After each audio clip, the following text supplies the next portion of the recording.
mais aussi en soutien, ça a toujours été notre ingénieur du son. C'est-à-dire celui qui s'est installé cet appareil-là et le micro.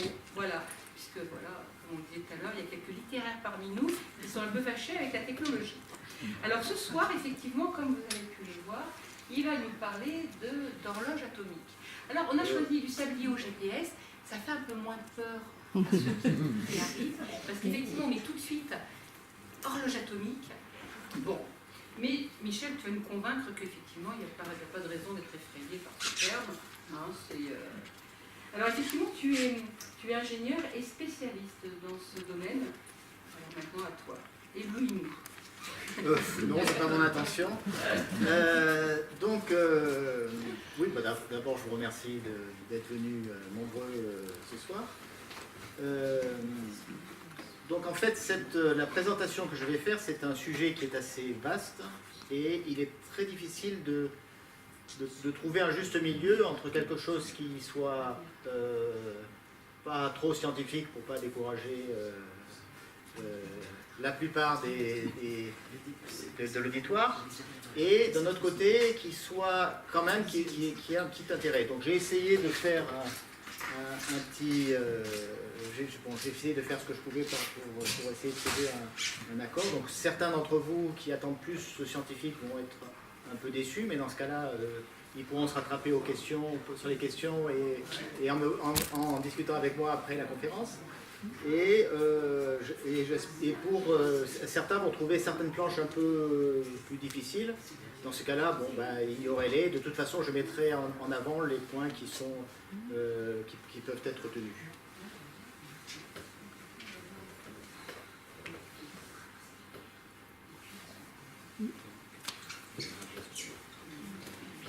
Bon, donc ma présentation, je vais faire d'abord une rapide introduction.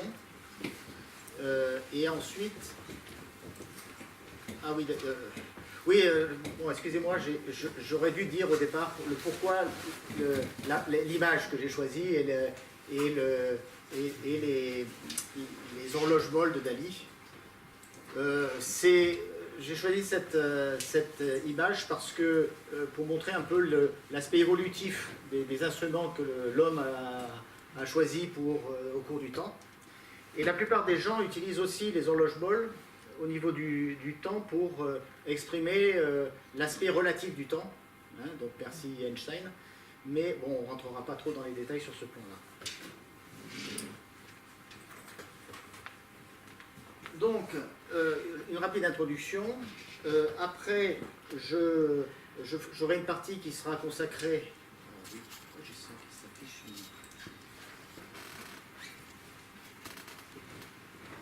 Excusez-moi. C'est une nouvelle horloge, ça. J'ai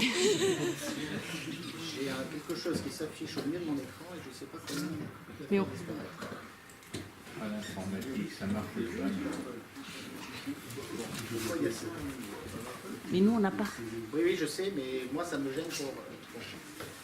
je ferai avec. Donc, donc une rapide introduction pour vous poser un petit peu le problème. Ensuite, une première partie qui va parler de l'Antiquité à la fin du Moyen-Âge. Après, une autre partie qui est de la fin du XVe siècle au milieu du XXe siècle. Donc la raison de cette séparation-là, c'est que justement, c'est l'arrivée des grands navigateurs avec des nouveaux besoins qui sont donnés. Après, il y a l'époque actuelle.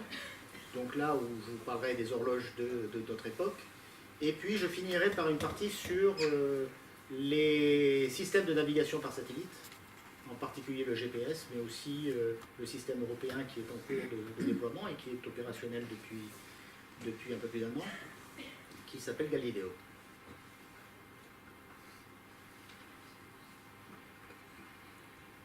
Donc l'introduction, voilà. En fait, depuis la nuit des temps, l'homme s'est toujours intéressé à savoir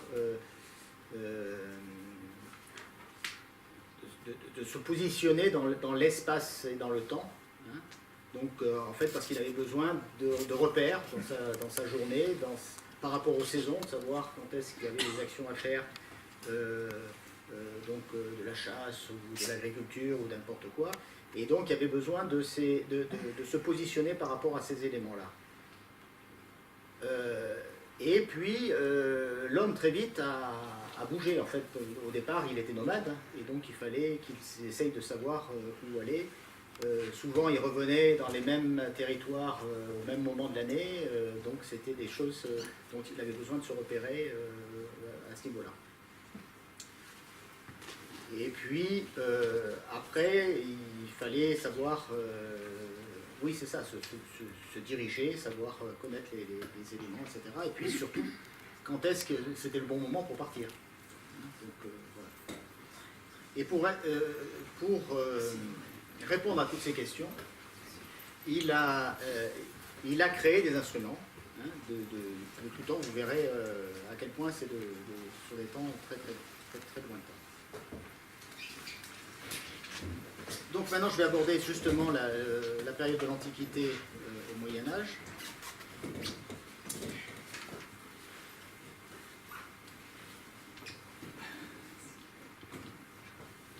Donc en fait, qu'est-ce qu'il avait pour arriver à créer ces instruments, ben, il a utilisé ce qu'il avait sous la main.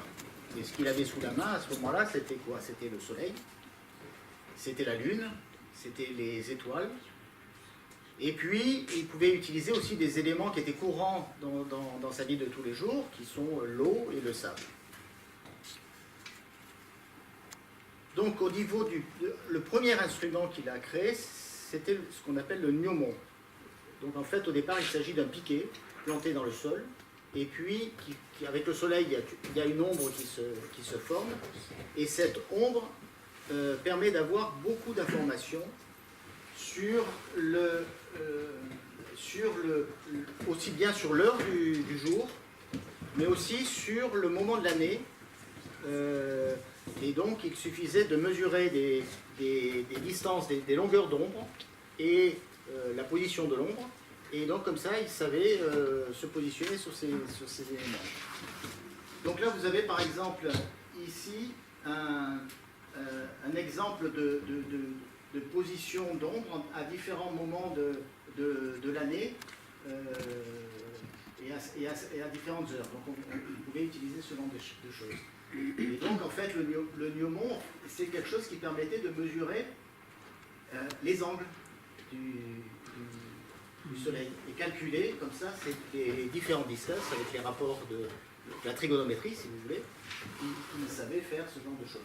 Et là par exemple, là sur cette gravure ici, c'est une gravure chinoise du 22e siècle avant Jésus-Christ, et où il y a deux astronomes célèbres en Chine de cette époque-là qui sont représentés en train d'utiliser un gnomon pour justement faire leurs prévisions et leurs calculs, parce qu'il faisait aussi il y avait aussi l'aspect scientifique, calculer les différents passages des différentes constellations, les différentes choses, tout ce qu'on pouvait observer dans le ciel de nuit, on pouvait l'utiliser avec ces éléments.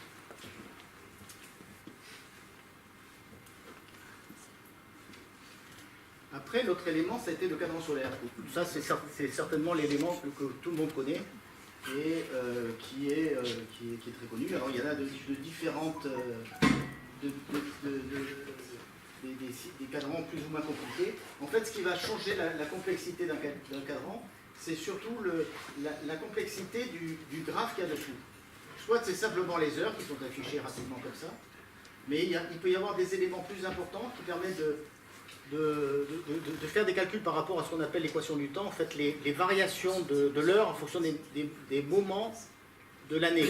Hein, il y a quelque chose qui n'est pas rectiligne. Donc ça, ce sont des systèmes plus complexes dans lesquels il y avait ces corrections qui pouvaient être apportées.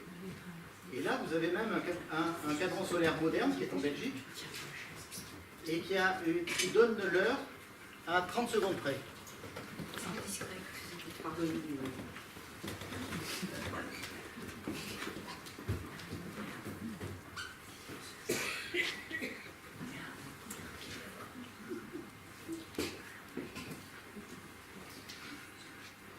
Alors ensuite, on va utiliser donc d'autres éléments, parce que donc, ce que je vous ai montré, c'est le temps par rapport à la journée ou par rapport aux saisons, mais il avait besoin aussi de mesurer des laps de temps, la durée de certains éléments. Alors, depuis l'Antiquité, il a utilisé la clepsydre, qui est une horloge à eau. En fait, au départ, c'est un simple bol percé, et on voit le niveau qui baisse, et donc en fonction de la durée de passage, on avait la mesure de ce laps de temps. Et alors après, il y a des systèmes un peu plus complexes qui ont été faits avec deux bassins. Et même, en fait, le problème de ces choses-là, c'est qu'avec ces deux bassins ici, le problème, c'est qu'il y a la hauteur d'eau que vous avez dans ce bassin qui va s'écouler dans le deuxième. La hauteur d'eau va changer la vitesse d'écoulement et donc changer la valeur. Donc, ils ont essayé de compenser en donnant des formes aux récipients pour essayer d'en tenir compte, en faisant des graduations qui sont plus ou moins espacées pour en tenir compte. Mais il y avait une solution qui était d'utiliser un système à trois bassins. Un bassin qui est rempli tout le temps rempli, qui remplissait un deuxième bassin qui était un petit peu avec débordement. Et donc, le niveau ici était toujours le même. Donc, là, on pouvait avoir un récipient gradué avec des graduations continues. Ça pouvait fonctionner. Et là, vous avez un exemple de clepsydre moderne. Bon, c'est plus utilisé comme un objet de curiosité que de réel instrument de mesure. Puis après, il y a un autre instrument que vous connaissez bien, qui est le sablier. Et en fait, là-dessus, par rapport au sablier, bon, je ne vais pas vous dire comment ça fonctionne, vous savez tous comment ça fonctionne, mais il y a une chose qui est intéressante à noter, c'est que le sablier avait été utilisé dans les bateaux depuis la plus haute antiquité pour mesurer la vitesse du bateau. C'est-à-dire, on faisait tourner le sablier, on avait une corde à nœuds avec des nœuds espacés toujours les mêmes longueurs, on déroulait une bouée avec la corde qui déviait, et puis on comptait le nombre de nœuds qu'on avait déroulés pendant le laps de temps du sablier. Et d'ailleurs, la vitesse des bateaux est toujours donnée en nœuds à cause de ça. C'est toujours l'utilisation par rapport à cet usage-là. Après, il y a d'autres instruments qui ont été développés là aussi des temps très longtemps. Il y a l'astrolabe. Donc c'était un système qu'on tenait verticalement, comme ça, qui permettait de mesurer les angles. En fait, c'est comme un rapporteur d'angles. On mesurait les angles d'une étoile ou du Soleil, de manière à déterminer effectivement la position d'étoiles remarquables, et donc d'en déduire, ou de Soleil, et donc d'en déduire l'heure, etc. Enfin, de donner un certain nombre d'informations. On mesurait la Lune aussi pour avoir les phases de Lune, etc. Et ils enregistraient un certain nombre d'éléments. Et là, c'est pour des raisons scientifiques dès cette époque-là. Et puis, il y avait le Nocturlab, qui était utilisé uniquement pour le ciel nocturne, et qui déterminait l'heure en fonction de la visée d'étoiles bien particulières. Après, à partir du XVe siècle, on est arrivé à un nouveau besoin. En fait, ce qui s'est passé, c'est qu'à l'époque, il y avait la route de la soie qui était contrôlée par les Ottomans, et donc c'était difficile d'avoir accès, de pouvoir avoir... Donc on était obligé effectivement de passer par eux et d'échanger, et ils pouvaient faire les prix qu'ils voulaient. L'autre voie, c'était de contourner l'Afrique par cabotage. Et ça, c'était les Portugais qui faisaient beaucoup ça, qui avaient des comptoirs tout autour de l'Afrique pour aller jusqu'en Inde. Et donc en 1492, il y a Christophe Colomb qui a décidé de faire quelque chose en disant, bah oui, puisque la Terre est ronde, si on va directement par l'ouest, on va arriver directement on va rejoindre l'Inde. Alors ça pose des problèmes. Bon, il a eu plein de problèmes pendant son voyage, mais le principal problème, c'est savoir où est-ce qu'il est. Et effectivement, c'est un point qui est un peu délicat. En fait, depuis longtemps, on sait se positionner en latitude. Donc, la latitude, c'est les directions nord-sud, hein, donc sur les différents, ce qu'on appelle là, les différents parallèles. Là, voilà. Et bon, on savait se positionner parce que là, directement avec la hauteur du Soleil, bon, le principe du gnomon, mais qu'on va utiliser avec un sextant, on sait déterminer avec exactitude la latitude. Mais par contre, la longitude, c'est-à-dire dans le sens est-ouest, ben c'est difficile parce que la Terre tourne dans ce sens-là. Donc, on sait déterminer midi solaire au niveau local, mais pour connaître sa latitude, il faut encore savoir combien on a d'écart entre le midi solaire local où on est et le midi solaire du point de départ. Mais ça posait un problème. Donc ça veut dire quoi? Ben, ça veut dire qu'il fallait garder une référence du temps de son point de départ pour essayer de savoir se positionner. Et ça, avec les instruments qu'on avait, ben, c'est pas possible. C'est pas au sablier que vous allez retourner, que vous allez garder quelque chose qui va bien fonctionner. Bon, les astrolabes et Nocturlabs, ça ne vous aide que pour la latitude, mais absolument pas pour la longitude. Voilà, la clepsydre, c'est pareil, etc. Donc, il a fallu essayer de trouver un autre moyen de se positionner. Et là, je vous ai donné quelques petits repères au niveau chiffré, parce que vous voyez très bien que là, ici, quand on fait des erreurs en longitude, en fonction de la différence de temps, ben les conséquences ne sont pas les mêmes si vous êtes au niveau de l'équateur ou si vous approchez des pôles, hein, puisque les cercles deviennent de plus en plus petits, de l'équateur vers les pôles, et donc un même angle ou un même temps, puisque vous avez les angles et les temps, vous savez que les méridiens sont calculés avec 360 degrés, et les heures en 24 heures, donc avec ces calculs-là, vous avez... Donc en fait, si vous regardez une minute d'erreur, sur l'équateur, ça fait une différence de 27,10 km.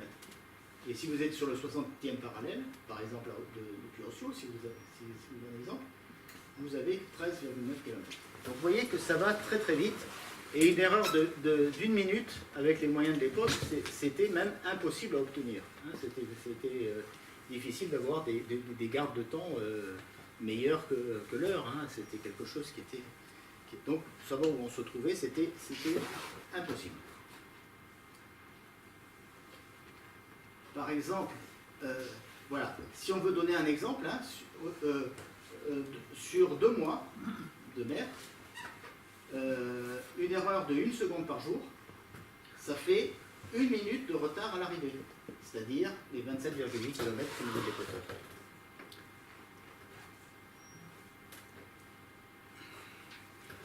Donc en fait, c'est ça, donc les gens ont essayé de trouver des moyens, alors pas uniquement pour la navigation, mais ça a joué aussi. En fait, dès le XIVe siècle, il y a eu les premières pendules, les premières tours horloges qui fonctionnaient comme ça, mais alors avec des erreurs assez monstrueuses. Alors sachant que donc on remettait à l'heure très régulièrement, et on mettait à l'heure comment? Eh bien avec le soleil. Donc les gnomons étaient toujours utilisés pour déterminer la position par rapport au soleil. Au XVIIe siècle, donc il y avait le pendule qui avait été découvert par Galilée un siècle plus tôt, a été utilisé pour stabiliser ces horloges de tours avec un balancier qui leur permettait de faire. Et après, il y a eu, on a remplacé le balancier par des ressorts spirales, et donc les premières montres, disons, de poche ont été inventées dès le XVIe siècle, mais avant elles étaient très imprécises, et en fait il a fallu attendre les progrès des ressorts spirales qui avaient été très développés par Huygens, hein, le mec qui avait fait le pendule, et voilà, et dès le début du XVIIIe siècle, on a commencé à avoir des horloges à peu près stables. Alors ça ne suffit pas pour faire une horloge marine, parce que pour une horloge au niveau marine, il faut que non seulement on ait quelque chose qui soit stable, mais qui soit relativement indépendante des conditions atmosphériques. Si ça varie avec la température, donc il fallait compenser les effets de température. Donc ils ont fait, il y a eu des travaux qui ont été lancés donc, au XVIIIe siècle pour essayer de trouver. Donc dès le début du XVIIIe siècle, il y a les différents gouvernements français, anglais, etc., qui ont lancé des concours pour essayer de trouver une solution de mesure du temps qui soit suffisamment précise. Et en fait, c'est John Harrison qui a fait des travaux pendant plus de 40 ans pour développer un chronomètre de marine. Alors donc, il est assez complexe parce qu'il y avait différents matériaux pour compenser les dilatations thermiques, enfin bon, plusieurs des effets comme ça. Et il a réussi à faire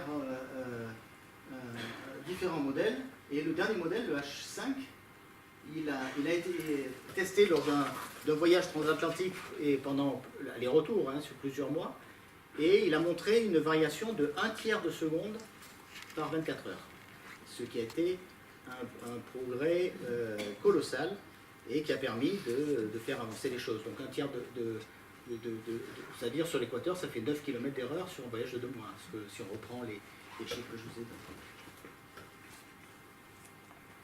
Donc et les chronomètres de Maride ont été utilisés, ces chronomètres-là ont été utilisés jusqu'au XXe siècle.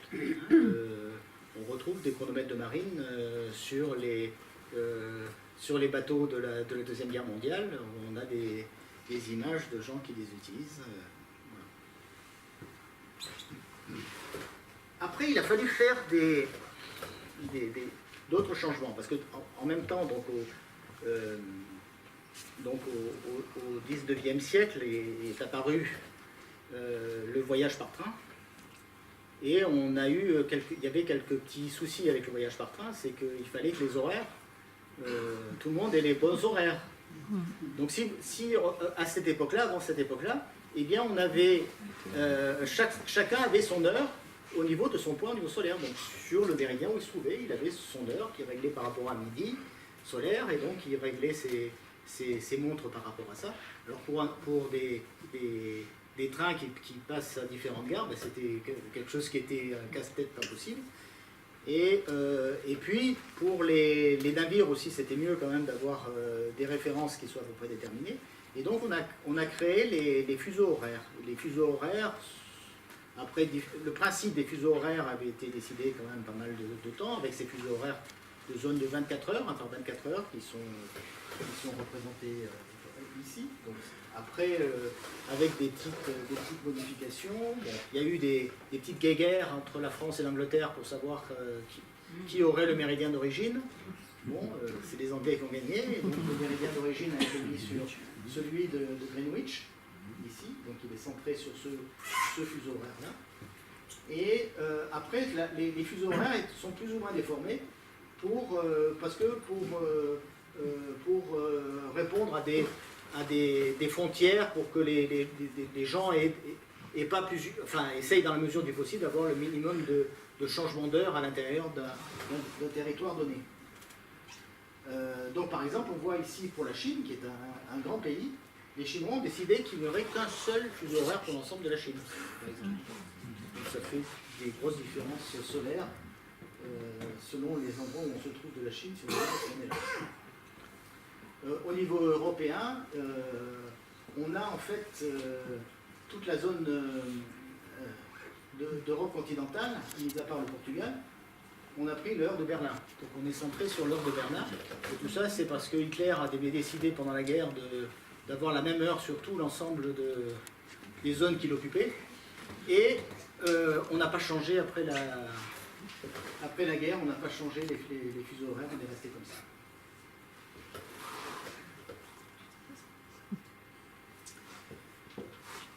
Alors, oui, j'en avais un peu parlé, le développement de l'horlogerie, en fait, ça n'a pas fait disparaître complètement les effets de l'utilisation du solaire. Et en particulier, là, vous avez ici à l'Observatoire de Paris, vous avez dans la salle Cassini, donc l'Observatoire de Paris, c'est d'Enfer Rochereau, c'est à ce niveau-là. Vous avez le bâtiment historique, au premier étage, vous avez la salle qu'on appelle la salle Cassini, sur lequel il y a un miaumont un peu particulier. En fait, c'est un trou, et que ça se faisait assez bien, dans le mur, et qui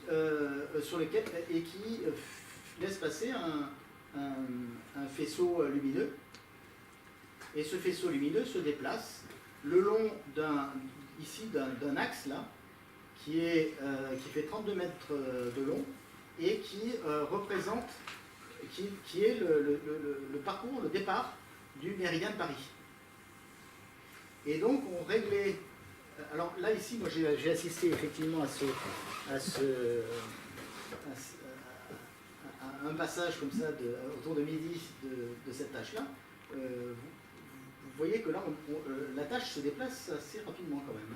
Et donc on a le temps de bien la voir, et quand on se positionne sur midi, ben, c'est bien midi.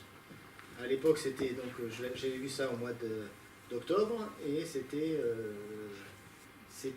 donc encore, c'était juste avant le passage à l'heure d'hiver, et il y avait 1h37 d'écart entre le soleil et le... Voilà. Et donc ces systèmes-là étaient utilisés pour régler les horloges.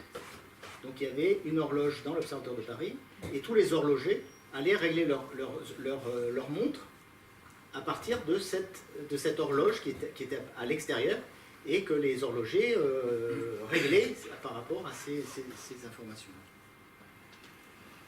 Donc maintenant j'attaque l'époque actuelle.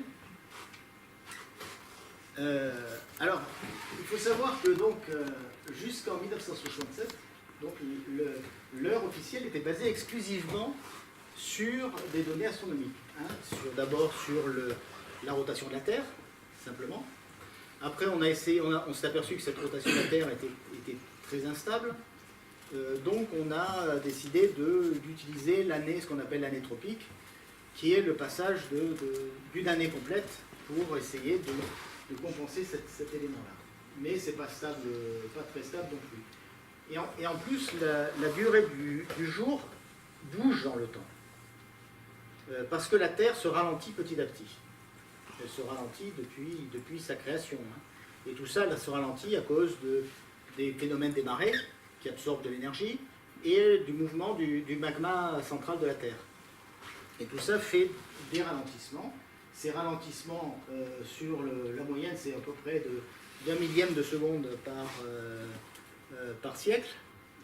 En fait, le problème, c'est qu'aujourd'hui, on se base sur la valeur de l'année tropique de 1900, parce que quand on change d'unité, on garde la même valeur de départ, donc on garde cette truc-là.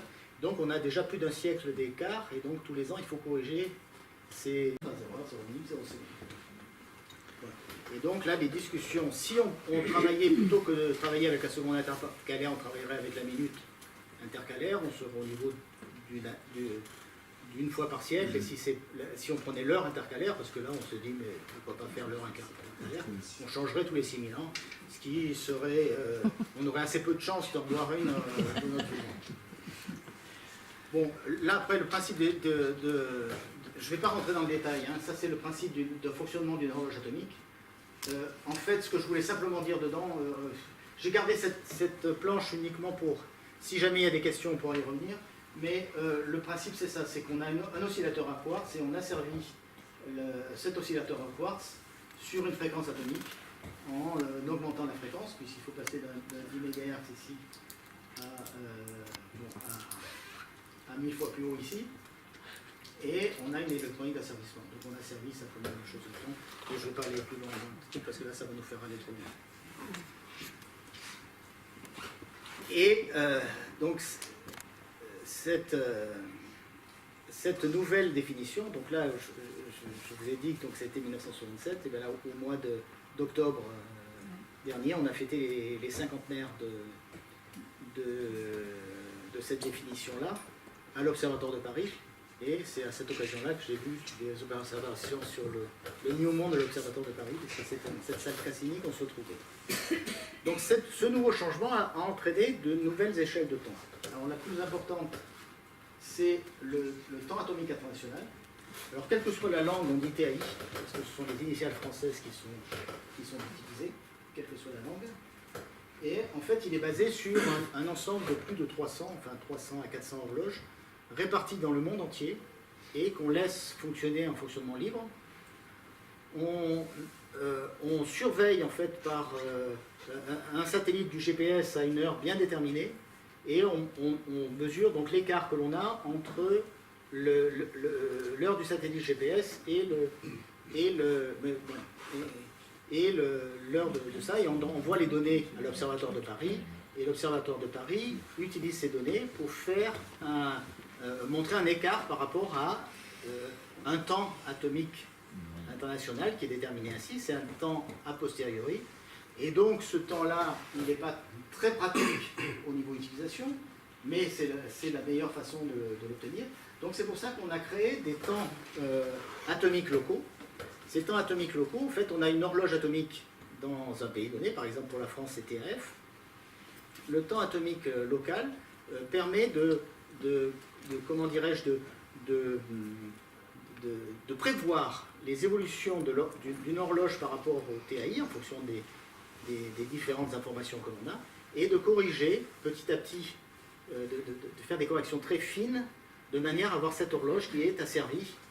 Bon, la complexité, c'est de la servir avec un mois de décalage, mais on a servi comme ça, avec des prévisions de ce type-là, des algorithmes, de manière à avoir quelque chose qui ne bouge pas beaucoup. Et donc ça, ce sont ces temps atomiques locaux. Et puis, on a défini une heure UTC qui remplace l'heure GMT qu'on en avait avant, qui était Greenwich Mean Time. Alors, il y a des gens qui continuent à utiliser GMT, mais à cette fois, le M ne veut plus dire moyen, mais veut dire méridien. Donc c'est le temps du méridien de Greenwich. Mais normalement, on n'a pas le droit d'utiliser, on doit utiliser l'unité de temps coordonnée, enfin le temps universel coordonné, pardon.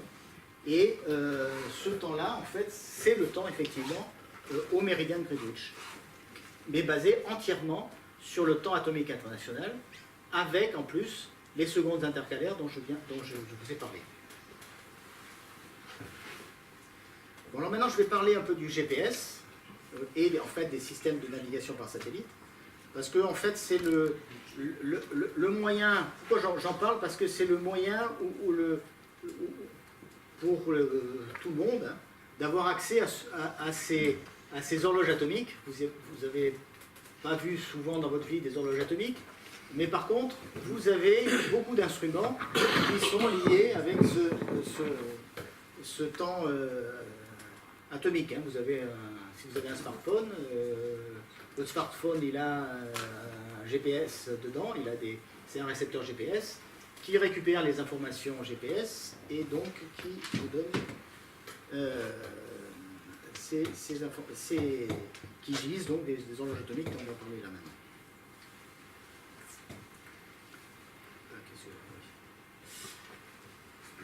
Donc en fait, j'ai gardé le terme de GPS, même si ce n'est pas le terme qu'on devrait utiliser, c'est plutôt GNSS hein, pour Système Global de Navigation par Satellite, hein, ou Global Navigation Satellite System en anglais.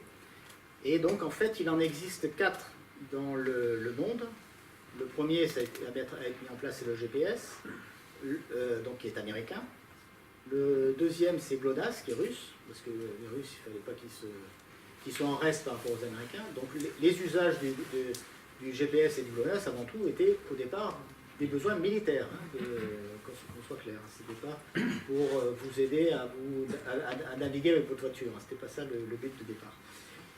Il y a donc le système Galileo européen, qui est en cours de déploiement, qui est opérationnel depuis plus d'un an, même si tous les satellites ne sont pas encore là. Il y a 18 satellites opérationnels, plus 4 qui viennent d'être lancés, donc ça fait 22 satellites. Et normalement, il doit y en avoir 30 en fin de... Mais déjà, ça permet d'être totalement opérationnel. Et le système chinois, le Baidu, qui repose... Donc tous ces systèmes reposent sur le principe de la triangulation. C'est-à-dire qu'en fait, vous avez chaque satellite qui émet un signal avec un certain nombre d'informations dedans. Ces informations donnent l'heure de départ du signal, la position exacte du satellite dans l'espace. En fait, on appelle ça les éphémérides, c'est-à-dire la trajectographie du satellite. On a cette information-là qu'on a avec l'exactitude. et donc le numéro de satellite, donc le temps et la position.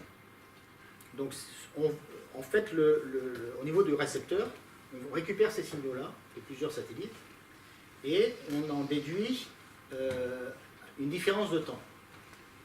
Alors pour avoir cette différence de temps, c'est pour ça que normalement pour avoir la position, longitude, latitude et altitude, normalement il faudrait 3 satellites. Mais en fait, il faut que l'heure de votre récepteur soit exactement la même référence que l'heure des satellites, sinon vous mesurez n'importe quoi.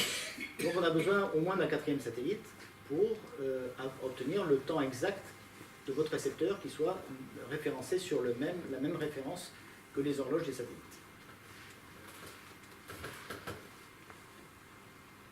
Voilà, donc il faut plusieurs satellites. Donc on mesure le temps et on en déduit des distances par rapport à chaque satellite. Et après, avec ces informations-là, on en déduit les 4 paramètres, ce que je vous ai dit, longitude, latitude, altitude et le temps. Et donc vous utilisez ces informations-là pour vous positionner avec exactitude. Mais en même temps, ça vous donne une chose, c'est que vous avez une horloge interne de votre GPS, bien sûr si vous l'activez quand même, mais qui est, enfin même si vous ne l'activez pas, avec votre opérateur, il va lui les utiliser de toute façon. Donc vous allez avoir une référence avec le temps atomique international en permanence avec votre système GPS.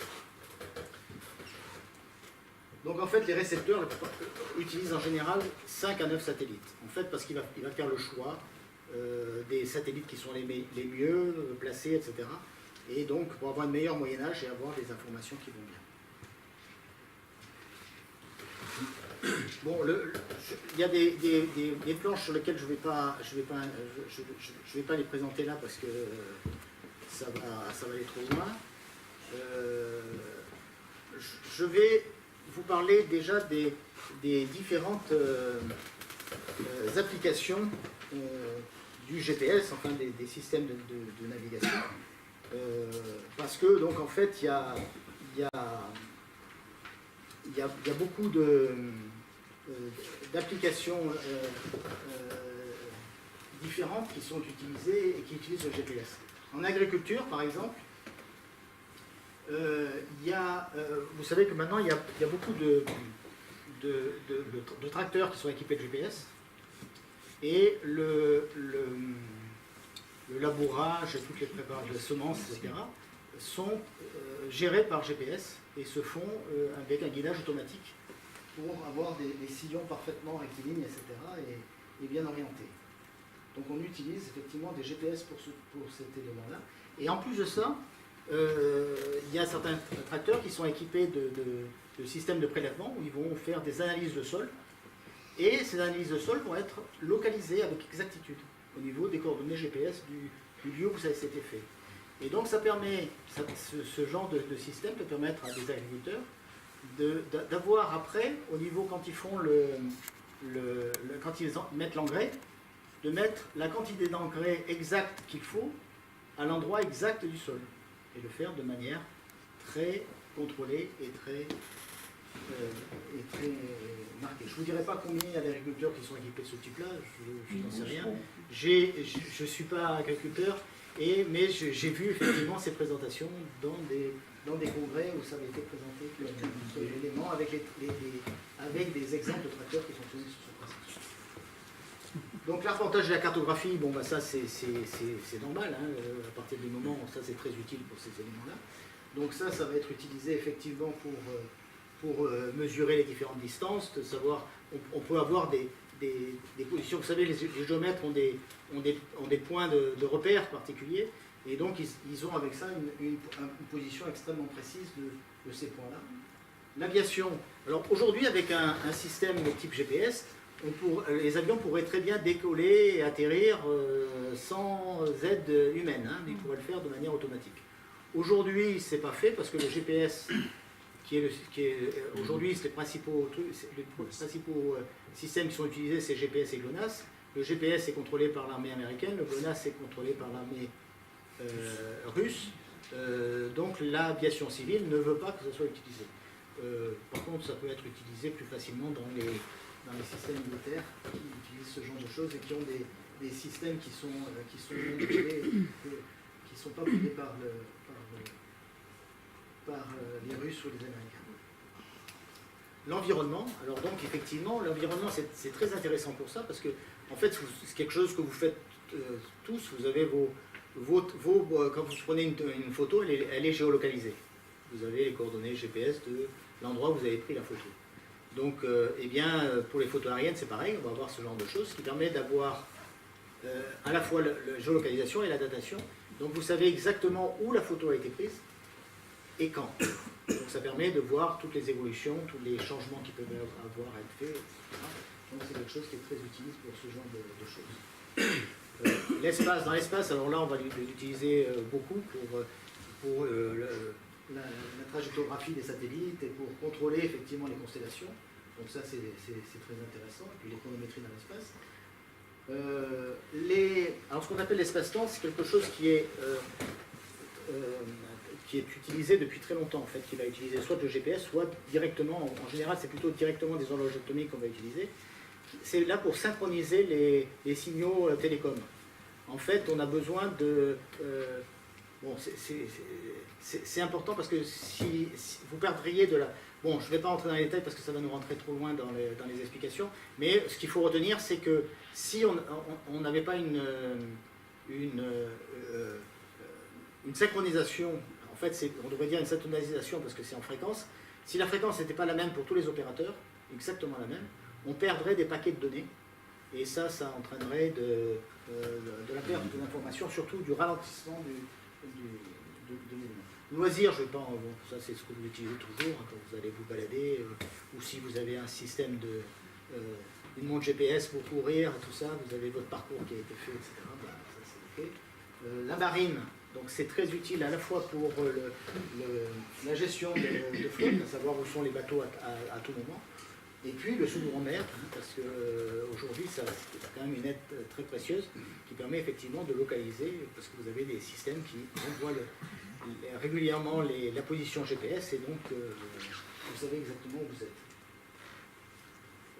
Donc après, surtout la protection des civils et sur les catastrophes naturelles, on peut à la fois aider pour l'aide au secours, l'aide aux sinistrés, mais aussi, ça permet aussi de faire des prédictions de séismes. Il faut savoir aujourd'hui que ce qui crée les séismes, c'est le mouvement des plaques tectoniques.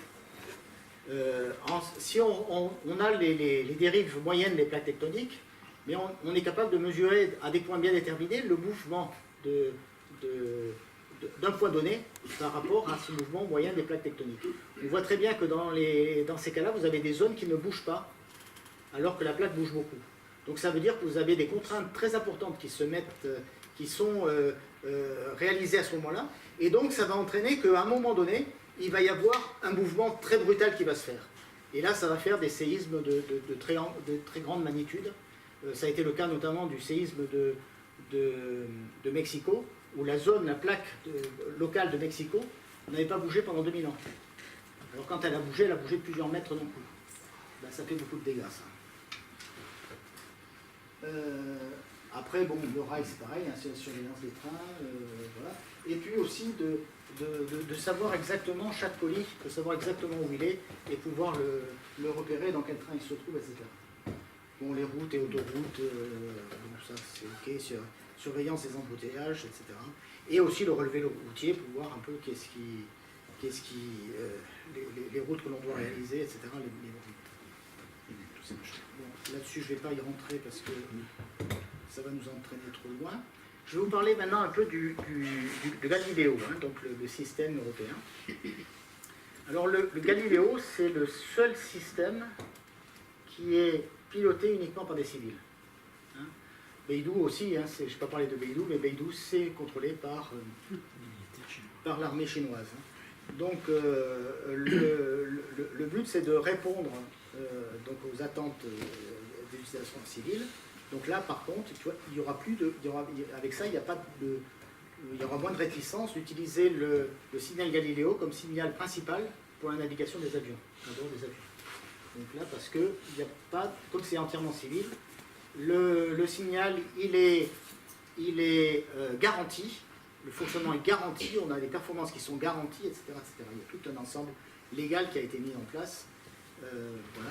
Donc le but, c'est d'avoir un système qui soit de performance meilleure que le GPS. Voilà. Et puis, donc au départ, bien sûr, c'était au départ de s'affranchir du monopole du GPS, et en particulier le monopole du GPS avec la possibilité du GPS comment dirais-je, de détériorer le signal sur des zones données en cas de conflit. Donc ça veut dire qu'on dépendrait automatiquement des Américains. Donc les Russes ont la possibilité de faire la même chose, mais donc, voilà. Donc le Galileo, par contre, ne le fera pas. Donc en fait, Galileo, c'est 30 satellites, il y a une altitude, on ne va pas en parler. Bon, je ne vais pas trop insister là-dessus, mais ce qui est important surtout, c'est que dans chaque satellite, il y a 4 horloges atomiques, et au niveau du sol, il y a tout un ensemble d'horloges atomiques pour maintenir le temps local. Donc les satellites, il y a ce système-là. Alors pourquoi? C'est pour avoir de la redondance et pour avoir un service qui soit garanti pendant toute la durée de vie du satellite. Le satellite Galileo est prévu pour durer 12 ans chacun. Donc 2 segments de contrôle, il y a aussi des horloges au sol. Voilà. Et puis là, je terminerai par... ici, ça c'est une horloge qu'on est en train de développer à Thales, qui est l'horloge pour la Galileo 2e génération. Donc cette horloge-là, elle fait moins de 10 kg. Elle fait à peu près 9 kg. Et voilà, donc elle est... Voilà, donc en fait, dans ce truc-là, on a un tube dans lequel il y a le jet de césium, il y a une partie optique ici, et puis l'électronique. Voilà, mais je vais arrêter pour ce soir-là. Donc merci, j'espère que je ne vous ai pas trop ennuyé avec mes explications, et je suis disposé à répondre à vos questions.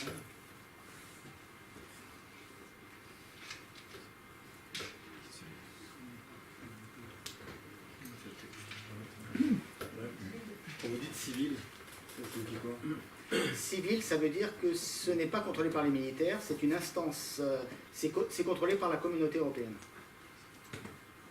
Donc il y a un organisme de la communauté européenne qui dépend, déjà comme c'est multi-pays, c'est beaucoup plus difficile de le contrôler, déjà on passe par essence, parce que sinon on ne se mettrait jamais d'accord. Donc c'est quelque chose qui est indépendant, c'est un organisme des gens indépendants qui pilote ce système. Il recouvre quel pays exactement? Il Pardon? recouvre quel pays, cet organisme? Non, alors les systèmes de globaux de navigation couvrent tout le globe. Non, je parlais de l'organisme dont vous parlez. L'organisme, c'est la communauté européenne. D'accord.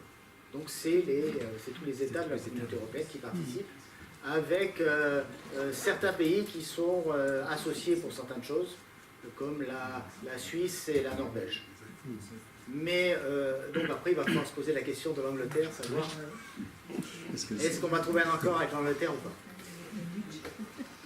Oui. C'est quoi la précision avec laquelle on peut mesurer le temps en décimale?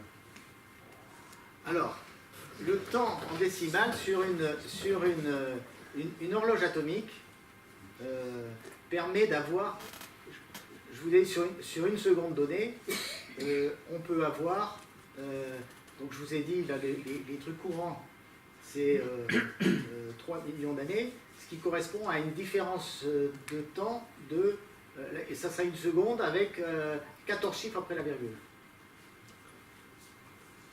C'était ça la question. Voilà. Et ce que j'ai dit aussi, c'est que dans les horloges, dans les possibilités d'horloges du futur, celles de laboratoire, on pourra aller alors jusqu'à une seconde toutes les 15 milliards d'années. Donc 3 millions, 15 milliards, ça fait 5000 fois plus ici. Donc 5000 fois, vous avez encore 5 chiffres après la virgule. Vous allez avoir un avec les 19 chiffres après la virgule au niveau de la précision.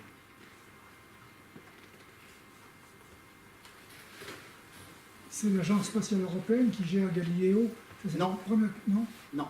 L'agence spatiale européenne, c'est eux qui ont fait les horloges. Non, le financement est un financement européen, donc de la communauté européenne.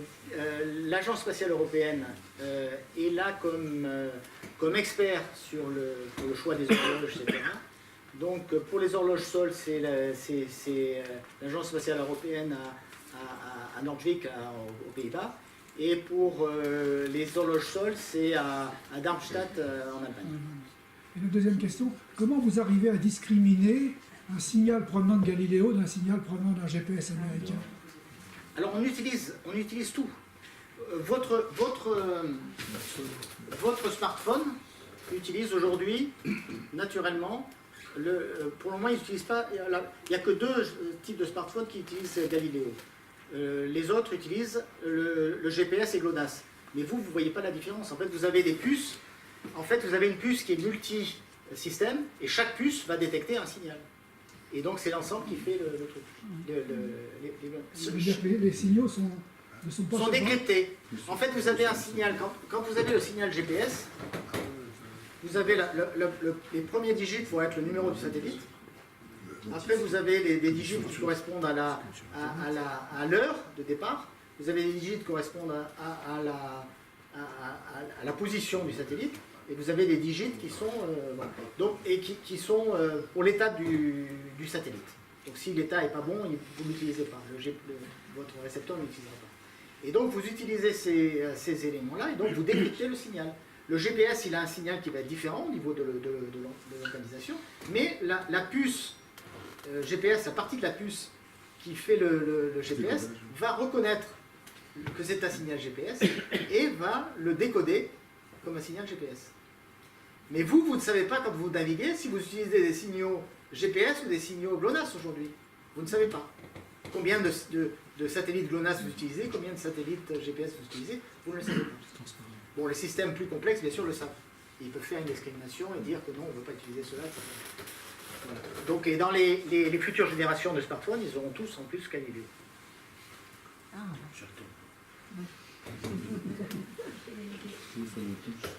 Pardon?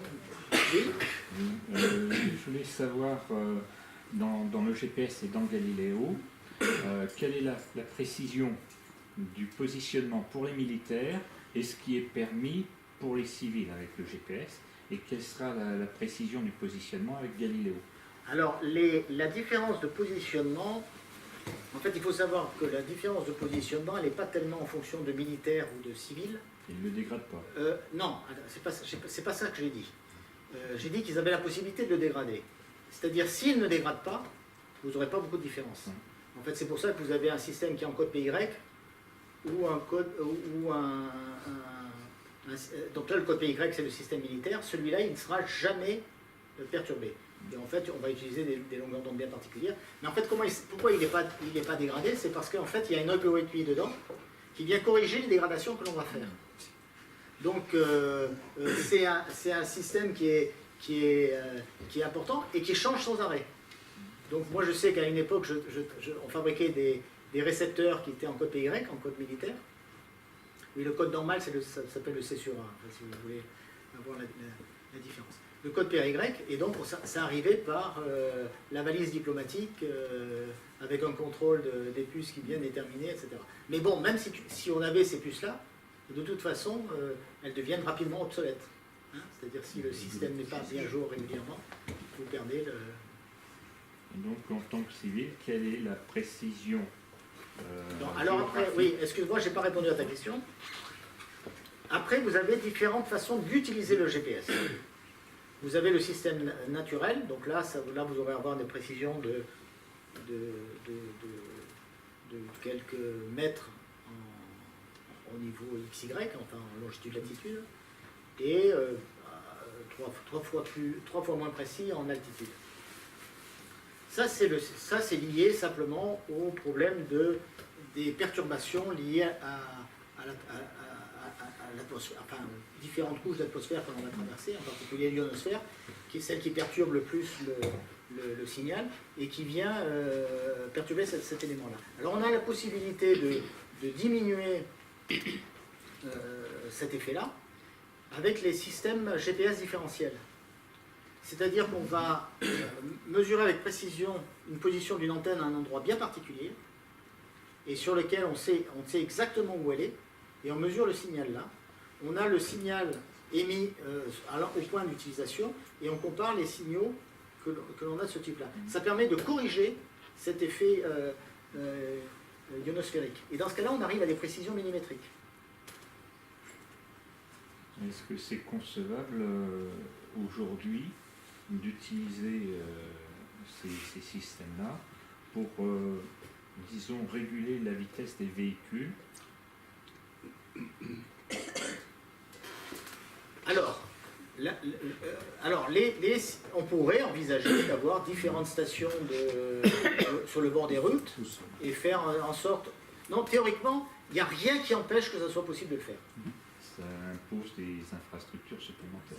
Et des aspects légaux. Parce que intervenir sur ta voiture qui est un domaine privé, c'est quelque chose qui pose des problèmes... Je m'en fous, c'est Macron qui fait la loi. Hein? Je m'en fous, c'est Macron qui fait C'est la pas loi. comme ça que ça se passe, parce qu'il peut y avoir des procès, et dans ces cas-là, voilà, donc il faut se protéger, donc on ne peut pas faire n'importe quoi. Oui? Les satellites par rapport auxquels le GPS se réfère sont-ils géostationnaires? Non, c'est des satellites qui sont sur une orbite moyenne. En fait, ils sont à peu près à 20 000 km. Et à 20 000 km, on a je crois que la rotation se fait en 90 minutes, je crois. Et le fait que le repérage se fasse plus ou moins rapidement, est-ce que c'est lié à la nature des satellites qui vont se trouver dans Le fait que votre récepteur va le faire, Oui. c'est parce qu'il n'est pas bon. Non, c'est tout simplement ça. C'est-à-dire que si... En fait, il faut savoir une chose, c'est que si votre récepteur satellite, bon, on ne va pas prendre celui qui est dans un smartphone, parce que bon, c'est pas un système de très haute qualité, mais si vous avez un récepteur satellite de meilleure qualité et qui est toujours opérationnel, eh bien vous avez la position immédiate, vous n'avez pas de délai du tout. Mais parce que le système continue à travailler même quand vous pensez qu'il ne travaille pas. Les ondes qu'émettent ces satellites, ce sont des retours d'ondes émises par le sol? Non. C'est directement les satellites qui émettent. En fait, vous avez les fonctionnements des satellites, c'est un fonctionnement qui est principalement de type qu'on appelle broadcast, hein, c'est-à-dire que c'est une émission tout azimut. On envoie le signal partout. Et par contre, il n'y a pas de liaison montante. Il n'y a pas de... Votre récepteur ne va pas donner les informations.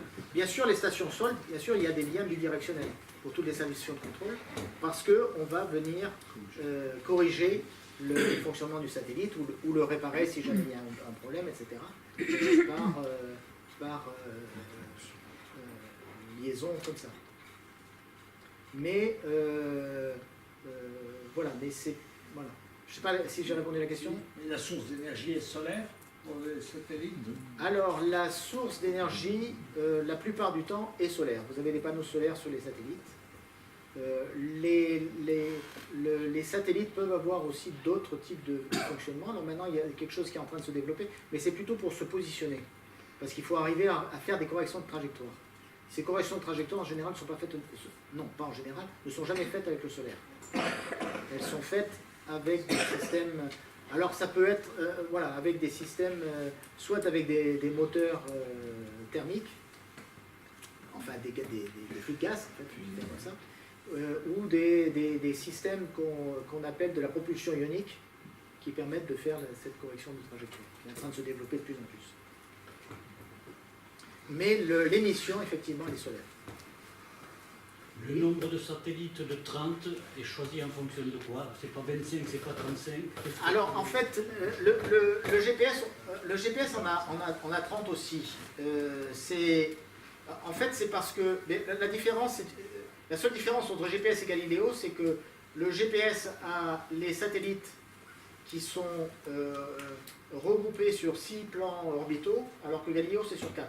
Le nombre de satellites, c'est pour avoir une vue de satellites, il faut qu'en tout point du globe, on ait en vue au moins 5 à 9 satellites. Et donc c'est juste lié à ça. Sachant que ces 5 à 9 satellites, on s'arrange pour qu'ils soient visibles avec un angle par rapport à l'horizontale d'au moins 15. Mais vous avez la même constellation. Oui. Si ça avait été des satellites géostationnaires, est-ce qu'il en aurait fallu bien plus? Et quel Alors, défilement, quel non, avantage du défilement? Oui, alors les satellites géostationnaires, alors les satellites qui soient vraiment géostationnaires, il faut qu'ils tournent, qu'ils soient au niveau des pôles, au niveau de l'équateur, je veux dire. Donc ça limite au niveau de la position. Donc il va y avoir des pseudo-satellites géostationnaires qui vont couvrir une zone limitée, c'est-à-dire qu'ils vont rester toujours à peu près dans une même zone donnée. Alors ça peut servir pour des systèmes de navigation qu'on va, au lieu de global, qui vont être locales. Parce que dans ce cas-là, on a une information qui est au niveau local.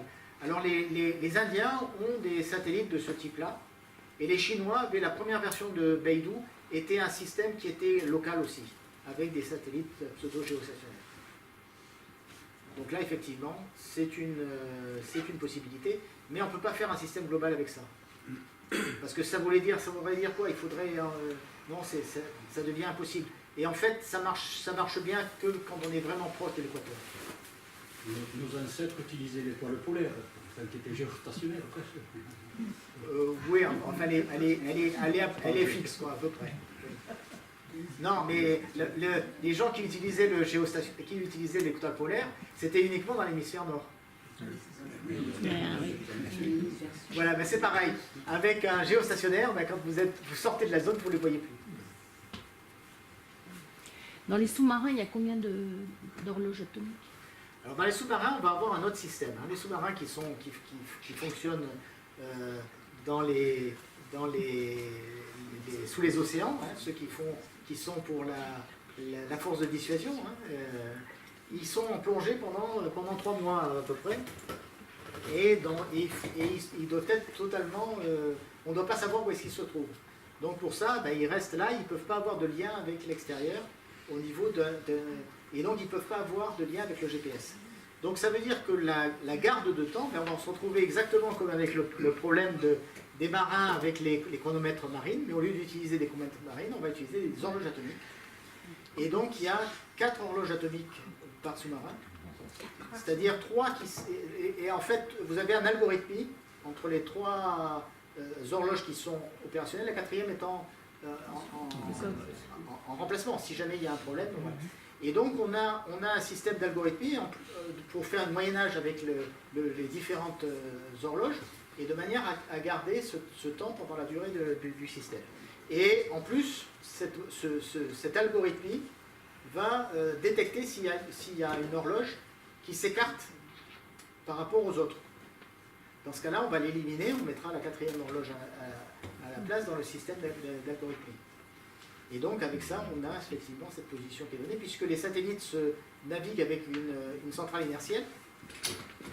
Et pour qu'une centrale inertielle fonctionne, donc la centrale inertielle va vous donner différents types d'accélération dans tous les sens, mais vous avez besoin d'une base de temps, parce que l'accélération, c'est avec la seconde. Donc il faut savoir exactement comment les choses se passent, et donc c'est comme ça qu'ils ont le projet. Quelle est la durée de vie de ce satellite? C'est 12 ans. Oui, Jacques? 2 questions. Le budget de Galiléo, en gros? J'en sais rien. C'est assez énorme. Ça doit être énorme. C'est assez énorme. Et ma 2e question, quels sont les obstacles actuellement à la conduite, à maîtriser la conduite automobile, disons, à avoir Uniquement légal. Plus d'infrastructure. C'est uniquement légal. Et bien entendu, de l'infrastructure au sol, c'est-à-dire que si on veut avoir quelque chose qui soit bien guidé, je vous ai dit, si on veut avoir quelque chose qui soit bien précis, au niveau d'une navigation automatique, et donc avec précision, il faut travailler avec un système différentiel. Et si vous travaillez avec un système différentiel, il faut des antennes tout le long du système avec des positions bien déterminées. Donc ça a un certain coût, mais rien n'empêche qu'on puisse le faire. Est-ce que c'est ça qui va être utilisé, ou des voitures qui vont être réellement autonomes et qui vont fonctionner, ou là dans ce cas-là on a besoin de moins de précision mais par contre qui vont travailler avec tous les capteurs qui vont être faits. Tout ça, on ne sait pas de quoi va être fait l'avenir. C'est toujours difficile de savoir quelle est la solution qui va être adoptée. Mais c'est vrai que, théoriquement, rien ne s'oppose à ce qu'on puisse faire une navigation entièrement basée sur un GPS différentiel. Donc tu peux nous redire la précision de... Avec un En différentiel, position. ça serait millimétrique. Millimétrique. C'est-à-dire la collision... Tu pourrais l'arrêter parce que tu pourrais contrôler les différentes vitesses et faire ralentir un autre truc pour pas que ça se fasse. C'est déjà ce qu'on utilise pour les satellites, où il y a la surveillance des distances qui se fait entre différents satellites, justement pour pas avoir de collision ou de maîtriser cette collision. Sachant que le problème, c'est qu'il y a des liens que tu n'as pas dans les satellites. Les satellites militaires ne discutent avec personne. Avec le président de la République. Enfin, Voilà, non, je veux dire, pas avec leurs copains dans l'espace. Il y en a un qu'il faut surveiller, le président. Non, effectivement, mais il y a d'autres moyens de surveiller si on ne peut pas les avoir. Il y a d'autres moyens pour mesurer les distances, etc. Mais maintenant, si on essaye d'envoyer un faisceau laser pour essayer de déterminer la position d'un satellite militaire, et le satellite qui fait ce genre de problème, il a de fortes chances d'être assez vite aveuglé. C'est ce qu'on fait les Chinois. Hein. Les Chinois l'ont fait, oui. La guerre asymétrique. Oui. D'où l'importance, si on veut une indépendance, d'avoir ses propres éléments de contrôle et sa dissuasion. Comment ils se sont mis d'accord sur les différentes constellations des satellites, à savoir moi je me mets là, toi tu te mets là, c'est celui qui a... il y a des... Oui, non, en fait, il y a une instance internationale, justement. Là, il y a un autre problème dont on n'a pas parlé au niveau des satellites, c'est qu'aujourd'hui, le gros problème des satellites, c'est les débris qu'il y a dans l'espace. Parce qu'il y en a de plus en plus. Et donc, maintenant, le problème qu'il va falloir se poser, c'est de trouver des zones, enfin, des orbites dans lesquelles il n'y a pas trop de débris, et puis savoir comment on peut les détruire. Parce qu'un débris qui va percuter un satellite, ça fait du dégât, hein, même s'il est tout petit. Il paraît que ce sont les ustensiles qui se débrouillent bien là-dessus. Justement pour nettoyer un petit peu et pour se positionner. Je dois dire que je n'ai pas beaucoup d'éléments par rapport à ça. Mais il y a effectivement, de toute façon, les compétences de gens qui peuvent faire ça, c'est les agences principales. Donc le CNES est fortement impliqué dedans. Mais je ne sais pas savoir si est-ce qu'ils sont meilleurs que les Américains, que la NASA sur ce plan-là, ou que d'autres systèmes. Je ne peux pas avoir d'idée. La durée de vie du satellite, elle est liée aussi à sa position en latitude, j'imagine. Non, parce qu'on corrige la latitude. Je vous ai dit qu'il y avait des moteurs à l'intérieur qui permettent de corriger son attitude. Donc, au contraire, on va, quand ils seront en fin de vie, on va les faire sortir de cet élément. En fait, ce qui va faire la fin de vie d'un satellite, ça va être l'électronique qui est à bord. C'est-à-dire le nombre de particules de l'espace qui viennent griller. Exactement, qui vont griller les composants. Et puis, vous avez des composants qui sont à durée de vie limitée. Les horloges atomiques ont une durée de vie qui est limitée. Donc on s'arrange. Si on doit avoir un satellite qui doit durer 12 ans, on va s'arranger pour que la durée de vie d'une horloge atomique soit de 15 ans. Pourquoi on va faire... Ah oui, je n'ai pas dit une chose sur les horloges atomiques, attention. J'ai eu une fois où j'ai fait des présentations, là je ne vous ai pas fait de présentation sur les horloges atomiques, mais j'avais fait une grande présentation sur les horloges atomiques à des vendeurs. Et à la fin, on m'a dit, oui, mais est-ce que les horloges atomiques partent sur le principe de la décroissance de la radioactivité? J'ai dit, ah là, j'ai tout faux. En fait, il faut dire au départ qu'une horloge atomique, si on utilise des atomes, mais ce sont des atomes neutres. Hein, et le césium a été choisi dans sa définition parce que c'est un atome qui a les bonnes caractéristiques. Il est dans la colonne 1 de Mendeleïev, c'est-à-dire une zone où il y a un seul électron dans la couche superficielle. Donc ça, c'est très intéressant parce que d'ici, vous avez une place libre et une place pleine. Donc on peut jouer sur les niveaux hyperfins dont on parle dans la définition. Mais il a été choisi parce qu'il n'y a qu'un seul isotope stable dans le césium. C'est le césium 133. Hein, donc, voilà. Ça porte à confusion. Non, mais c'est vrai, voilà, mais ça, quand je fais une présentation purement sur les horloges atomiques, je commence par ça, en disant non, attention, c'est des atomes stables, donc une horloge atomique, il n'y a pas besoin de se protéger contre la radioactivité, contre quoi que ce soit, il n'y a pas de problème de radioactivité du tout. Au contraire, il faut que ça soit hyper stable, justement. Qu'est-ce qui va pousser les constructeurs à utiliser Galiléo plutôt que GPS? Qu'est-ce qu'il va utiliser? Qu'est-ce qui va pousser? Eh bien, si vous avez... en fait, il faut savoir une chose, c'est que toutes les constellations, donc Galiléo, sera compatible avec GPS et GLONASS. C'est-à-dire qu'il y aura... Quand je dis compatible, c'est pas que les systèmes sont compatibles. C'est qu'on aura des puces qui feront la détection des 3 systèmes. Et donc, on pourra utiliser indifféremment les différents satellites. Donc ça, c'est un premier point. Les éléments d'un système comme ça, ça va être avec les fréquences qu'on va utiliser pour transporter le signal et le nombre de fréquences qu'on va utiliser. Plus on va utiliser de fréquences et moins on aura d'effet de l'ionosphère. Donc on aura une meilleure précision. Alors qu'est-ce qui va faire les choses pour piloter votre voiture? Non, vous n'avez pas de... C'est pareil, ça ne changera strictement rien. Par contre, si vous voulez piloter un avion, ou si vous voulez utiliser le signal qui est donné pour une datation précise des transactions, par exemple, le GPS, vous ne pouvez pas l'utiliser parce qu'il va être brouillé, il va être... voilà. Alors que là, vous allez avoir un signal qui est garanti. Donc on peut utiliser ça comme quelque chose qui est certifié. Voilà, c'est plutôt ce genre d'élément qui va être utilisé. Maintenant, pour la plupart des utilisations, ça ne fait pas de différence d'utiliser un système par rapport à l'autre. Oui. Alors, quand une application sur mon smartphone me demande est-ce que vous souhaitez être géolocalisé, et si je réponds oui, est-ce que vous pouvez me dire ce qui se passe avec le signal que je vais envoyer en disant oui?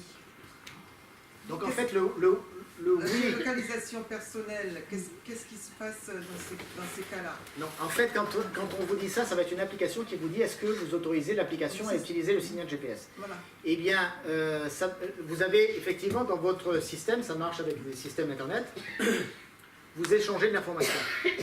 Et donc il va... les dialogues que vous avez avec l'application, avec le serveur de l'application, en fait, le grand, eh bien il va connaître vos coordonnées GPS. Oui, c'est ça. Voilà. Et donc il va connaître ces informations-là et il va les utiliser pour vous envoyer de la publicité, par exemple, ou des choses comme ça. Ce qui veut dire qu'il faut être connecté à Internet quand on est géolocalisé. Mais si on est non connecté à Internet, le GPS fonctionne quand même. Le GPS fonctionne quand même. Mais l'information... Vous géolocalisé quand vous n'êtes pas sur Internet et vous ne vous faites surtout pas géolocaliser quand vous êtes sur Internet. Attendez, quoi? Pardon, je ne comprends pas la question. Vous vous faites géolocaliser quand vous n'êtes pas sur Internet, comme ça vous savez où vous êtes, mais vous ne vous faites surtout pas géolocaliser quand vous êtes sur Internet, parce qu'à ce moment-là, on vous pigeonne en vous envoyant des pubs adaptées à l'endroit où maintenant, vous êtes. ce que tu dis, c'est pas tout à fait vrai. C'est parce qu'il y a quelque chose que tu ne sais pas et que tu ne sais pas éliminer, c'est que ton opérateur, il te géolocalise. Oui, et ça, tu ne peux jamais... Et attention, et cette géolocalisation par l'opérateur marche même avec ton GPS, ton smartphone éteint. Oui, c'est pour t'appeler éventuellement. Non, éteint. Non, éteint. Complètement éteint. Non, complètement éteint. Parce que vous avez une petite batterie à l'intérieur qui sert simplement à te géolocaliser. Ces informations peuvent être utilisées et envoyées à la police pour retrouver quelqu'un. Même le Mais ce que fait ton opérateur, il a besoin de te géolocaliser pour envoyer quand tu as un appel. Oui, mais quand il est éteint. Mais quelle est, à ce moment-là, quelle est la discrétion de ton opérateur par rapport à cette géolocalisation? Ah ben, Ça, c'est pas dit. Hein. Tu peux avoir selon l'opérateur que tu vas utiliser, tu vas avoir de la publicité qui va être envoyée par la géolocalisation de l'opérateur. Et combien tu payes pour ne pas recevoir cette publicité? Eh bien, si tu es dans les opérateurs traditionnels, style Orange pour la France, tu as moins de chances d'avoir ce genre d'informations. Ils sont plus regardants sur ces aspects-là. Même chose. Maintenant, hein? Même chose. Ah, même chose. Soch, c'est la même chose. Il n'y a pas de différence. La différence entre Soch et Orange, c'est uniquement le fait que l'aide, tu ne peux pas appeler pour avoir de l'aide, mais tu as des liens simplement par ordinateur. En mode avion, on est géolocalisable aussi. En mode avion, on est géolocalisable. Même en mode avion, bien sûr. À condition. C'est comme ça dans les téléphones, c'était pas comme ça dans les années 2000 ou 95. Ah ben, depuis qu'il y a un GPS dans le smartphone. Donc, si je prends un vieux téléphone sans GPS, il n'est pas localisable. Alors, il peut être, s'il n'y a pas de GPS dans le système, sur un vieux téléphone, l'opérateur, alors cette fois ça marchera avec les antennes relais, il va savoir exactement où est-ce qu'on est. Pas de localisation possible. Hein?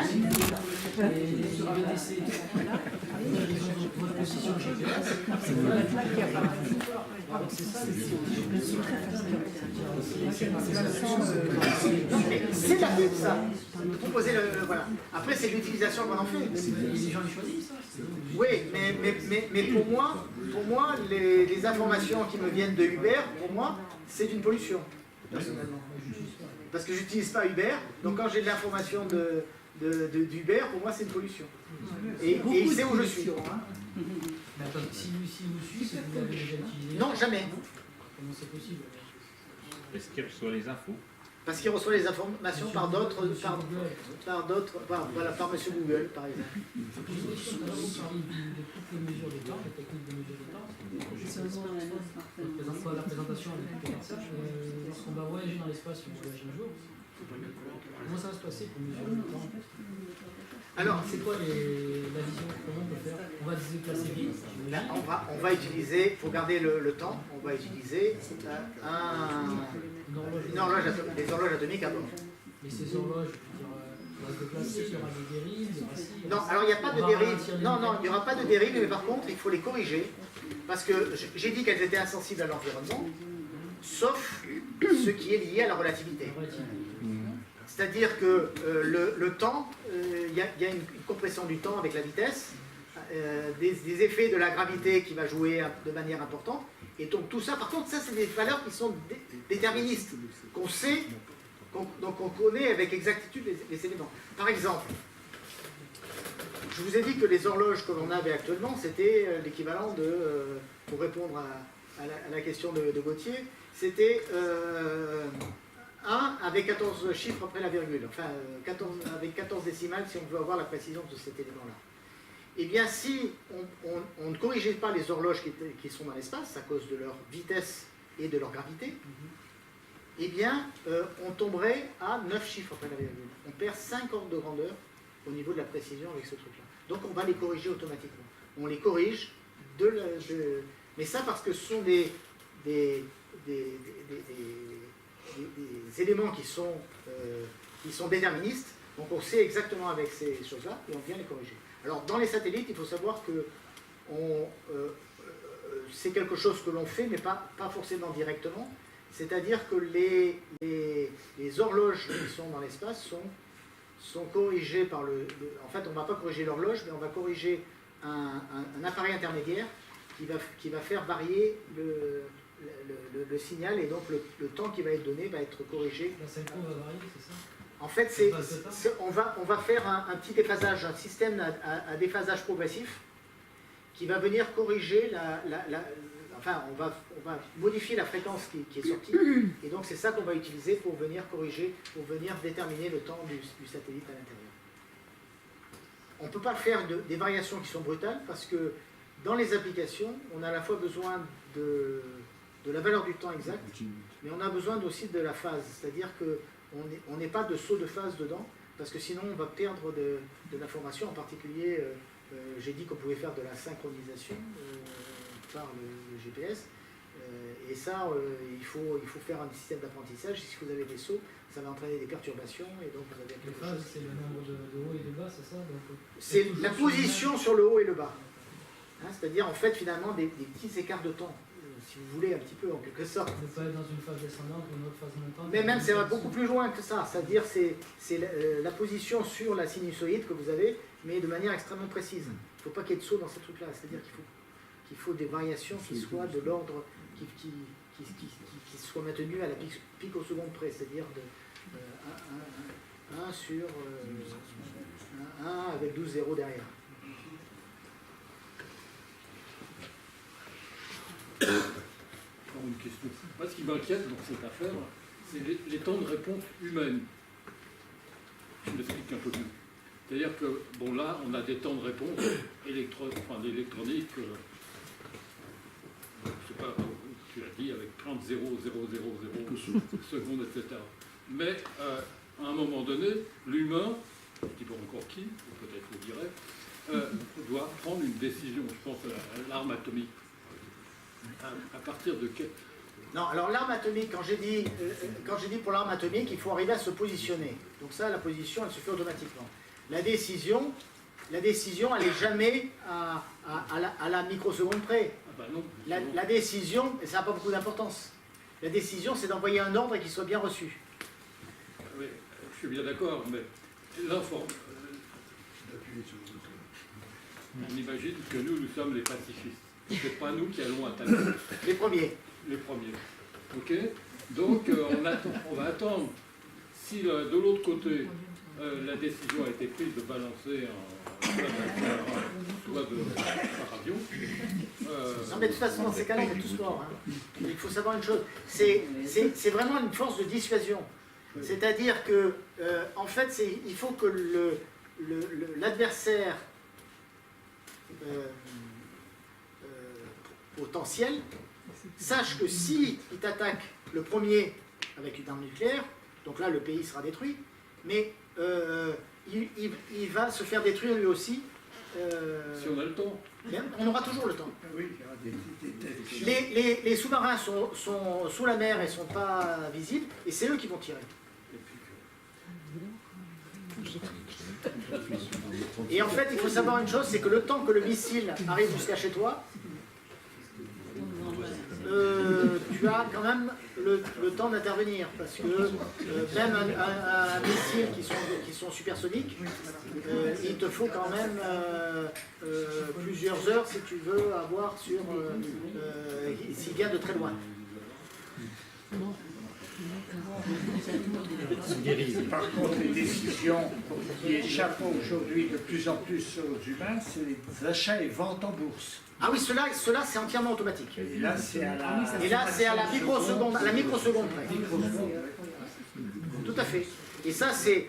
Alors, est-ce que ça, c'est ça qu'on appelle le progrès, là, on peut en douter, parce que justement, c'est ça qui fait des cracks boursiers importants, parce que, comme c'est des machines qui vont le faire, là, qui utilisent tous le même algorithme, donc quand il y a un problème quelconque qui est vu, tout le monde réagit de la même manière.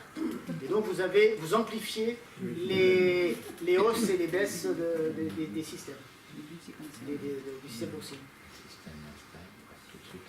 Dans quel domaine de fréquence vous travaillez? Au niveau de du signal GPS? Du signal GPS. Vous avez du 2,4 GHz, du 5 GHz, oui c'est ça. Oui, c'est 2,4 GHz, 5 GHz principalement. Il y a d'autres fréquences qui sont utilisées, mais je ne connais pas toutes les... C'est les deux qui sont là, en fait, le double de l'une de l'autre. Et Galileo aussi? Galileo, c'est-à-dire dans le GPS, il y a 2 fréquences, Galileo, il y en a 5.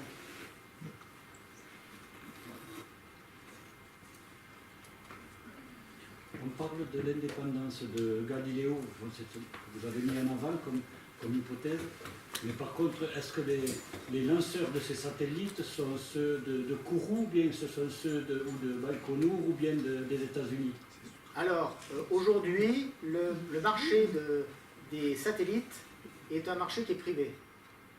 Donc vous avez des satellites Galileo qui sont envoyés de Baïkonour, des satellites qui sont envoyés de Kourou, avec des Ariane ou même avec des fusées russes, parce qu'il y a des fusées russes qui partent de Kourou aussi. Et puis vous avez la possibilité des systèmes américains, alors maintenant c'est plus la NASA, mais c'est comment ça s'appelle, SpaceX, je crois, qui fait des lancements privés. Oui. Il y a plusieurs sources. Voilà, alors les derniers satellites, en fait, en général, les satellites Galileo sont envoyés en général par Ariane 5, qui permet d'envoyer 4 satellites à la fois. Donc le dernier lancement qui a eu lieu en décembre était avec 4 satellites Ariane 5. Et alors on a combien de satellites autour de la Terre actuellement? Ah, le nombre de satellites au total autour de la Terre, j'en ai pas d'idée, mais il y en a plusieurs centaines, oui, il y en a plusieurs centaines, en permanence. Vous avez parlé d'un organisme qui gérait ces satellites, c'est quoi? Comment ça se présente? C'est qui décide? C'est des instances internationales. C'est du type que vous avez l'ONU, vous avez un organisme international dans lequel les gens se retrouvent et qui vont se mettre d'accord pour certaines... Voilà. Donc en fait, il y a des... C'est-à-dire que quand quelqu'un a l'autorisation d'une trajectoire donnée, c'est parce que les trajectoires sont données à un service donné. C'est juste un créneau que l'on va avoir. Donc c'est l'organisme, c'est simplement pour entériner le fait que la trajectoire est bien libre. J'ai parlé des satellites militaires dont on ne connaît pas toujours la position, etc. Il y a des zones qui sont dédiées aux satellites militaires, pareil. Oui, mais alors, comment, est-ce qu'on peut parler d'une instance démocratiquement élue ou c'est coopté Ce sont des instances, comme la plupart des instances, ce sont des gens qui sont nommés par les gouvernants de chaque pays. Donc comme le gouvernement est élu démocratique, quand le pays est démocratique, le gouvernement est élu de manière démocratique, et les gens, on peut dire, sont reliés à une certaine forme de démocratie. Dans les pays totalitaires, c'est lié aux représentants du régime totalitaire. Il y a combien de pays qui lancent des satellites? Aujourd'hui, les gens qui lancent... Alors, non, il y a le lancement des satellites. En fait, aujourd'hui, la situation a changé. Avant, on avait les Américains qui lançaient des satellites américains, les Russes qui lançaient des satellites russes, les Européens qui lançaient des satellites européens. Aujourd'hui, le lancement est privatisé. Donc, les différents pays, par exemple le Maroc, a lancé un satellite d'observation. De son territoire? Alors, c'est un satellite qui a été conçu par des Français, par Thales, entre autres, et qui a été envoyé, mais qui n'a pas été envoyé depuis son territoire, qui a été envoyé depuis, je ne sais plus d'où c'est parti, est-ce que c'est de Kourou, est-ce que c'est de Baïkonour, est-ce que c'est les États-Unis, je n'en sais rien, mais c'est privé, donc c'est au plus offrant. Donc aujourd'hui, si vous voulez lancer un satellite, il suffit d'avoir l'argent pour financer le satellite. La question c'est juste, je suis brésilien ou argentin, est-ce que je peux lancer des satellites? Bien sûr, ils en lancent. Non, de mon territoire. Mais ils n'ont pas de lancement. S'ils ont une base mobile sur la mer, ils pourraient se positionner où ils veulent. Non, attention, lancer un satellite, il faut arriver à le lancer avec exactement au bon endroit. Aujourd'hui, il n'y a que les... Alors, j'ai oublié un quatrième truc, les Chinois ont des lanceurs qui permettent aussi de lancer des satellites au bon endroit, mais ils ne sont pas ouverts effectivement au marché public. Mais oui, voilà, mais il faut avoir cette compétence-là. Les Brésiliens lancent des satellites, mais ce n'est pas eux qui les lancent. D'accord, mais imaginons dans 100 ans, ils ont la compétence pour les lancer. Comment ça va se passer? Tout le monde pourra lancer des satellites de n'importe quel Ce que je dis aujourd'hui, le contrôle n'est pas fait par le lanceur, mais fait par la personne qui paye. Donc c'est un régime qui est ouvert. Voilà. Donc aujourd'hui c'est comme ça. Par contre, on ne peut pas lancer de n'importe quoi, n'importe où. Donc on doit lancer à certaines zones données. Après, je pense que dans quelques temps, on va avoir des systèmes pour détruire les débris dans l'espace. On pourra détruire aussi les satellites qui sont sur l'orbite. Ça fera encore plus de bouchées. Techniquement, on sait le faire aujourd'hui. Hein. C'est toujours pareil, hein. C'est l'histoire d'aspects légaux. Bon, alors bien sûr, il y a les Chinois qui se gênent pas pour rendre un satellite non utilisable de manière totalement illégale. Et ça, c'est... Voilà. Mais autrement, normalement, non, on doit suivre les règles qui sont... Imaginons dans le futur, on peut faire sa fusée et partir dans l'espace, il va falloir passer à travers tout ça. Oui, mais non, mais... Comment on va faire? On est prisonnier. Non, rassurez-vous, dans l'espace, ça fait pas une grande densité de satellites. Peut-être une autre, peut-être la dernière, je ne sais pas. Voilà. Juste une question pour préciser, parce que j'ai l'impression que tu as répondu très vaguement. Le système de géolocalisation Galileo, aujourd'hui, c'est combien de satellites? J'ai répondu, j'ai dit 22. J'ai entendu plusieurs centaines, c'est pour ça que je te demande. Non, la question c'est le nombre de satellites dans l'espace. On m'a posé une question. Et à terme, c'est 22 aussi? C'est 30. 30, d'accord, merci. Est-ce que c'était la dernière question posée à Michel Panon? Non, ce n'est pas la dernière, mais l'avant-dernière. Alors comment font les oiseaux migrateurs? Ils n'ont pas de récepteur. Ils n'ont pas de récepteur GPS. Non, mais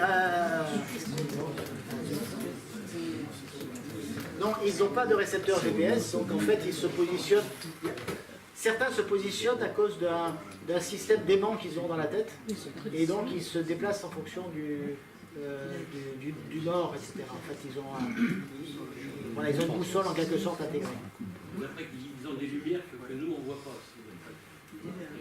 Pour nous, on n'aperçoit pas certaines lumières qu'eux, ils aperçoivent. Oui, alors après, ça, chaque animal a sa bande de fréquence du visible qui est différente.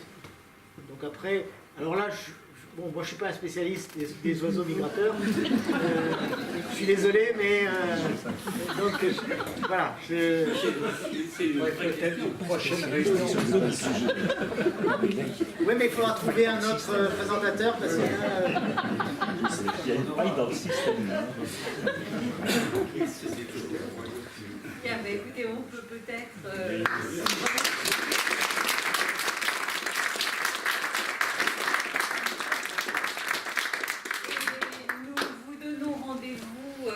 dans un mois, le mardi 6 février, avec Jean-Pierre Bousseau, ici présent d'ailleurs, notre prochain conférencier. Le retardataire. Le retardataire, oui.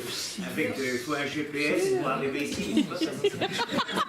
à condition que vous fournissez les coordonnées GPS. Vous pouvez le mettre dans votre GPS. Voilà, parce que M. Bousseau s'est mis en orbite pendant tout le centre social apparemment avant d'arriver jusqu'à nous. Donc, mais cette fois-ci, il est prêt, il ne bouge pas et il reste là jusqu'au 6 février. Donc là, alors, pour faire passer les choses, il peut se mettre en orbite, il n'est pas loin. Là, il y a quelques verres vides pour le moment, des petits gâteaux. Donc nous pouvons partager ce moment avant de nous quitter ce soir. Ce que je laisse défiler sur l'écran là, c'était une revue Spirou là, qui est sortie et qui a été fait par les gens de l'Observatoire de Paris. Et voilà, donc je vais dire parce que pour des questions de... Monsieur Bousseau peut peut-être rapidement nous dire un mot sur l'intervention qu'il fera. Oui. Ah oui, voilà. Je peux aussi vous le dire avec un verre à la main. On les remplit. Vous avez déjà reçu les papiers Normalement, ils sont tout prêts, ils n'ont pas été posés sur les sièges. Voilà. Je suis engagé sur un plan associatif en prison, à Fleury-Mérogis, et d'autre part dans une fédération nationale. Donc, j'essaierai de vous partager mon expérience personnelle de ce qui se passe en prison. Mais néanmoins, avec un cadre Et ce cadre, il est dans l'intitulé dans le papier que vous allez c'est l'article 1 de la loi pénitentiaire de 2009 qui dit à quoi sert la prison. Qu'est-ce que c'est, à quoi ça sert, qu'est-ce qu'on en fait.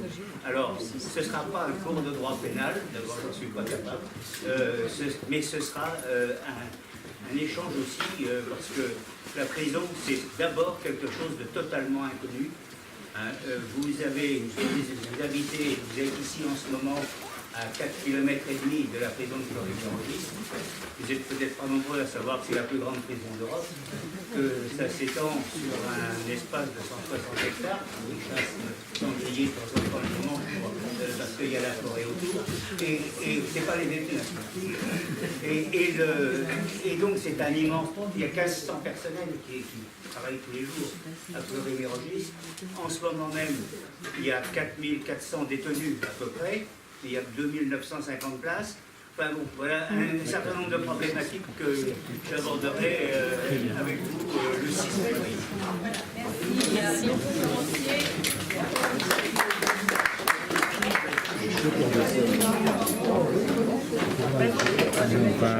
On va se sauver.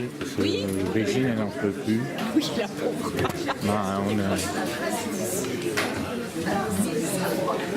Tu rentres sur Paris? Non, non, je reste ici. C'est Guillaume qui est là? Oui, oui, c'est Guillaume. J'ai hésité. J'étais pas sûr, ouais. Il est 45. Il a le visage c'est Régine, Guillaume, Régine. Ça va? Oui. Bonjour, Jean-Marie. Et bonne année, hein. Bonne année. La santé, de la réussite, tout ça. Plein de bonheur, hein. Allez, bonne nuit, alors. Reposez-vous bien. Ouais. On prend l'avion après-demain matin. C'est prêt? Les valises sont presque prêtes. C'est bien. Bah, profitez bien, hein. Oui.